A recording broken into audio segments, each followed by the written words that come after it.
Hello everybody and welcome back to another episode of Mind Money Soul, and today I'm going to break down the different types of ISAs for you. I've actually had this one requested quite a lot, and I think it's because it can feel so overwhelming, especially when there are so many different types of ISAs. Why do we even need ISAs? What are ISAs for? It can get so confusing. So I'm going to give you a brief overview with the top line information of what you need to know about the different types of ISA accounts available in the UK. So every tax year, now first of all, ISA stands for Individual Savings Account.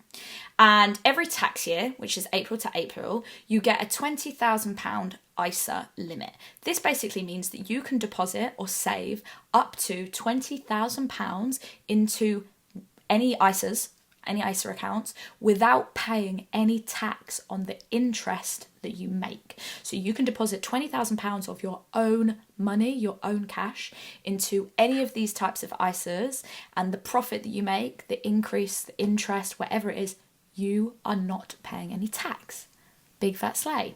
So there are kind of four main types of adult ISAs, and then you also have a junior ISA. But the adult ISAs are cash ISAs, stocks and shares ISAs, lifetime ISAs, and then innovative finance ISAs, and then your junior ISA. So some things to think about first off is that you can choose to save your up to £20,000 in either one ISA or across all the types of ISAs. Now, there used to be a rule that you could only have one type of each type of ISA. So you could only have one of each type. So you could have one cash ISA with one provider, one stocks and shares ISA with another provider, etc.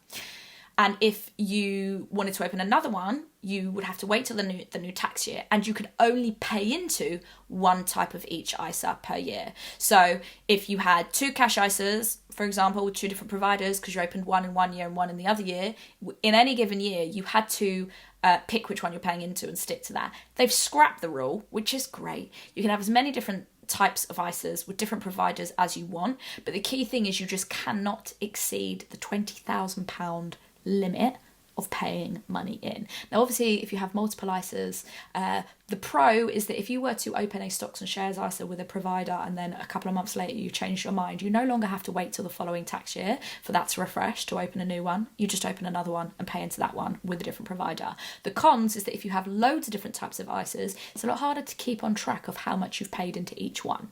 So that's just something to consider.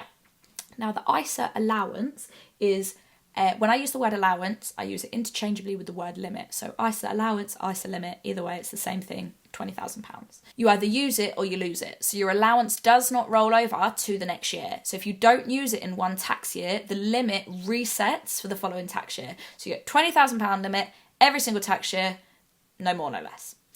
And also, the allowance doesn't go back up. So if you saved all of your money into an ISA and then you took it out, your allowance doesn't go back up. So for example, if you paid in £1,000 to an ISA and then that dropped your allowance from £20,000 down to £19,000, and then you're like, oh damn it, I actually really need that £1,000, and you pulled it out, the limit still stays at £19,000. It doesn't go back up to £20,000. So you can't just keep putting it in, taking it out, putting it in, keep taking it out, and expecting the same tax benefits. Now, you have to be 18 plus to open up any of these types of ISAs, and the lifetime ISA is the only one that has a cap, which is 39. And then, like I said, there's also something called a junior ISA, which you can open up for someone aged between the ages of 0 to 17.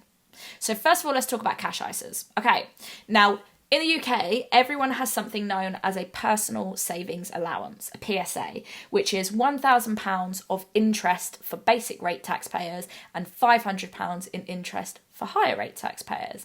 So this means you can earn up to £1,000 in interest on your standard savings outside of an ISA before you need to pay tax on them. Now, if the interest that you earn on your savings outside of an ISA exceeds this amount, you then have to pay tax on the interest over and above either the 1,000 or the 500, depending on your tax bracket. So essentially what this works out to be with the current like savings rates is you'd need to have about £10,000 to £20,000 saved in cash in a standard savings account before you started paying tax on the interest, because you wouldn't be making necessarily any more than the 1,000.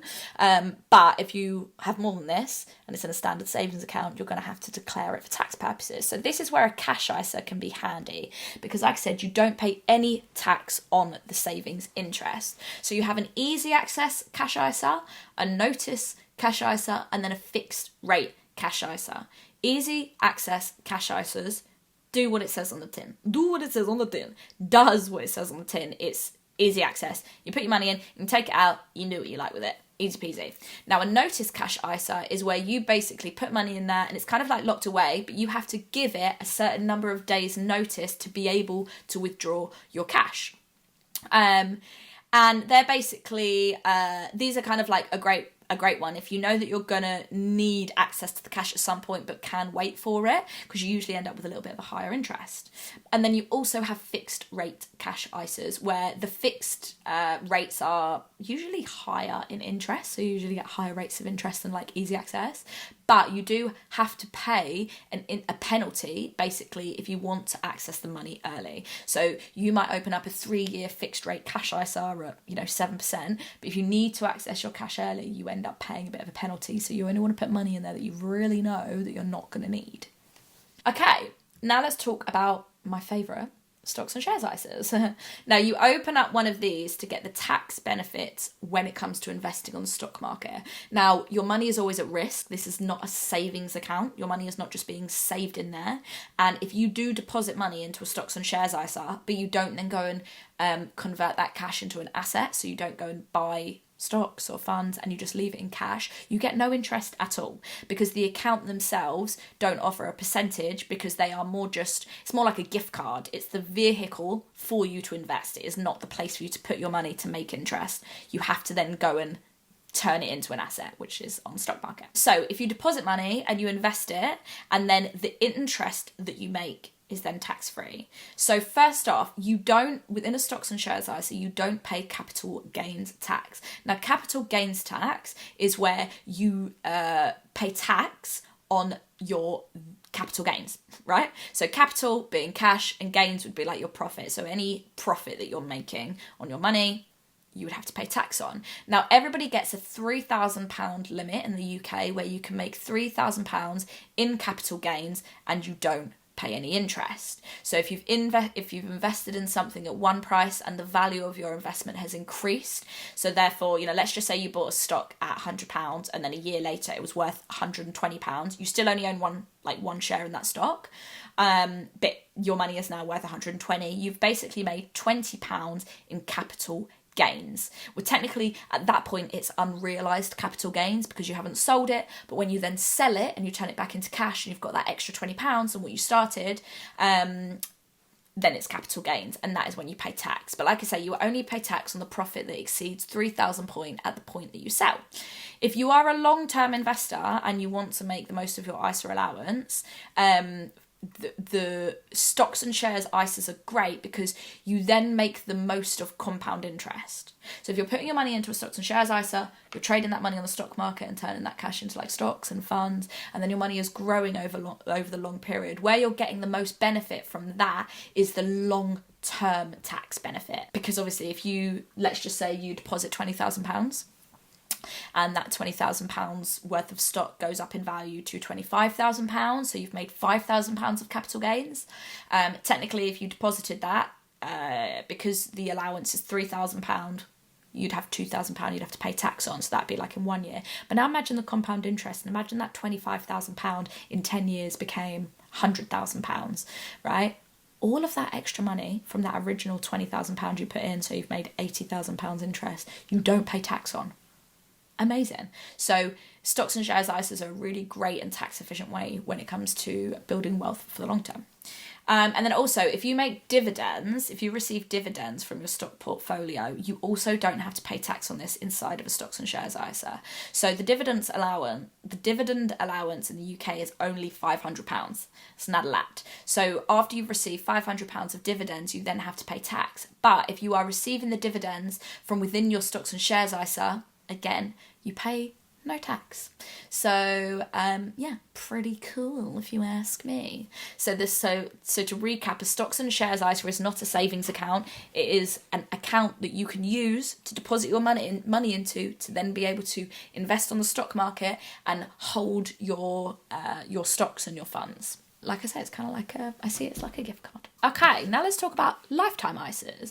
Now this is an account that you can open between the ages of 18 to 39, and whilst you cannot open an account after the age of 39, you can still pay into it up until the age of 50. So you have those extra like 10, 11 years.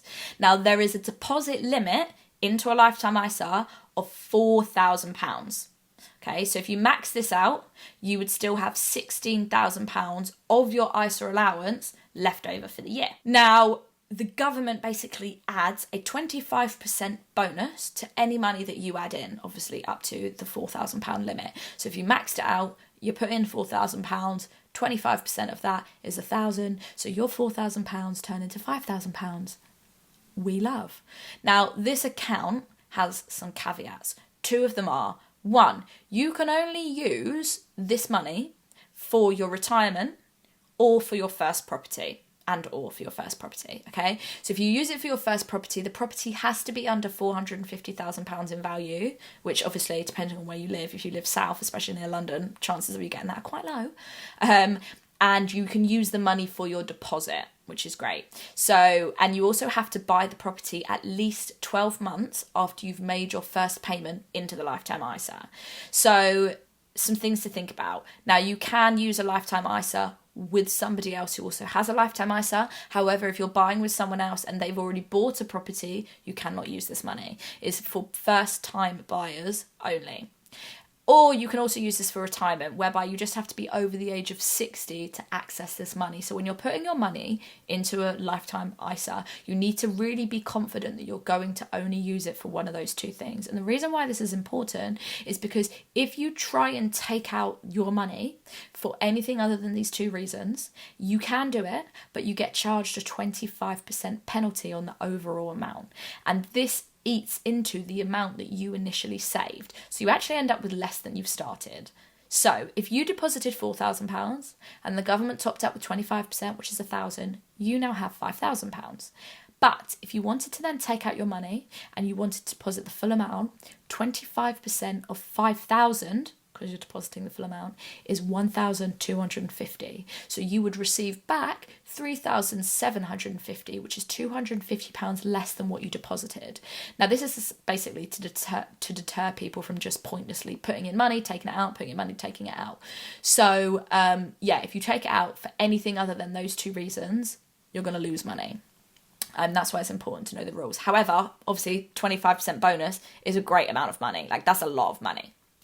Okay, now you can actually get a cash lifetime ISA or a stocks and shares lifetime ISA. Now, if you have a cash lifetime ISA, which is the most commonly known one, you put your money in cash, you get 25% bonus, and all of that money remains in the account in cash. If you use a stocks and shares lifetime ISA, you deposit your money in cash, you get your bonus from the government in cash, but then you can actually trade all of that money on the stock market to make a gain. But this is more for the long-term approach, right? Because again, if you are trading on the stock market, you got to think long-term. So like 10 plus years. So yeah, I love lifetime ISAs because I think they're a really cool product. I love the fact that you are getting this 25% bonus. It's a lot of money. However, I don't like the fact that to use it with your for first-time property, the property value has to be over £450,000. Like, I'm sorry, where do you think I'm buying a house, darling? So right now I do have a lifetime stocks and shares ISA, but I use it for my plans for retirement. And then also, finally, you have the Innovative Finance ISA. Now, in my opinion, this is a weird account, but basically it's so that you can lend money to others, either borrowers or businesses. And this is also known as peer-to-peer lending. So basically you get interest for lending your money out. And the idea is that you get interest back, which is a proportion of the interest rate charged to the borrower for the loan. Now, it's not usually the whole rate because the ISA provider obviously takes a cut. Now, you may lose money if the people that you lend it to can't repay. So the fact that you're lending money, obviously there's always a chance that the borrower isn't going to be able to pay it back. And risks are then mitigated by, like, if you spread out that cash across multiple loans to different borrowers, or you have provider-backed safeguard funds. However, if a lot of the borrowers defaulted, it's very likely that your savings could take a significant hit. So yeah, I just think it's the weirdest ISA in my opinion.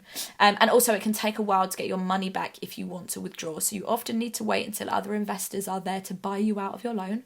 And this can be quick, especially in a good economy. But we saw apparently during the coronavirus that a lot of peer-to-peer investors were trying to sell their loans and ended up waiting several months to do so. So if you have an innovative finance ISA and you're lending money to someone, but then suddenly you go, fuck, I need that money, and it's during a time where everyone else needs money, the chances of you getting that money back quickly are very low. Okay, and then finally you have a junior ISA where you can open up this account for anybody between the ages of 0 to 17. There is a standalone limit of £9,000, and this is separate to the standard adult ISA amount, okay? So you've got your £20,000 ISA limit, but then any junior ISA has a £9,000 limit. So you can, same with the adult one, you can split it between a cash junior ISA or a stocks and shares junior ISA.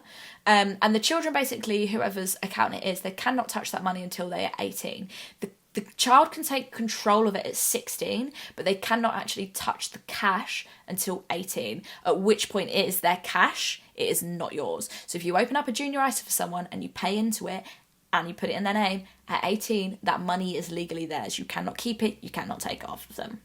But unlike adult ISAs, you can only have one type of junior cash ISA and one type of junior stocks and shares ISA per provider for each. So you can only have one of each, can't have multiple. So hopefully that breakdown was useful and you have a better understanding of ISAs and how to use them to your advantage and why they're important. Any questions, slide into my DMs or my emails, and I will see you all next week.